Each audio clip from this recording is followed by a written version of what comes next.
আগত যোৱা না এম্বিয়েন্স অন কৰা এম্বিয়েন্স অন কৰা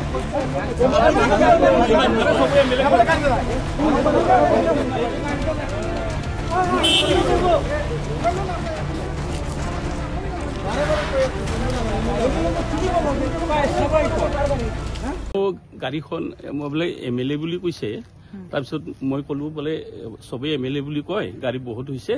তো ভিতৰত যাব নোৱাৰে তাৰপিছত ই ওলাই আহিছে বোলে বোলে কোন সেইটো এই এনেকৈ কিবা কিবি কৈছে বোলে চৰাম দাঁত ভাঙিম এনেকুৱা কৈছে আপোনাক কৈছে মোক কৈছে দাঁত ভাঙি দিম বুলি কৈছে চৰাম বুলি কৈছে আপোনাৰ ভাল নামটো কি আছিলে আপোনাৰ ভাল নামটো মহিধৰ বড়ো আপুনি দুখ পাইছে অলপ দুখটো পাবই আপুনি নাকান্দিব তেওঁ মানে MLA বুলি কৈ মানে বিধায়কক চিনি নোপোৱাৰ কাৰণে কৈছে নেকি তেওঁ মানে কৈছে মোক চিনি পোৱা নাই মই MLA এনেকুৱা ধৰণৰ কথা কৈছে আপুনি সততাৰে কাম কৰি আছে আপুনিতো কি ক'ব এতিয়া আপুনি কওকচোন কওক এজন MLA এনেকে কৈছে আপুনি আপোনাৰ দায়িত্ব পালন কৰি আছে সেইখিনি মই ক'ব পালে মই আৰু কি ক'ম এতিয়া বোলে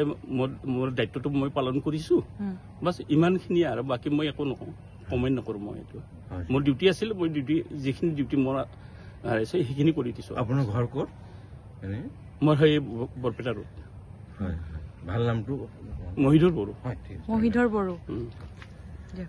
চৰকাৰী দায়িত্ব এখেতেতো পালন কৰিছিল না ইমান ডাঙৰ এজন মানুহ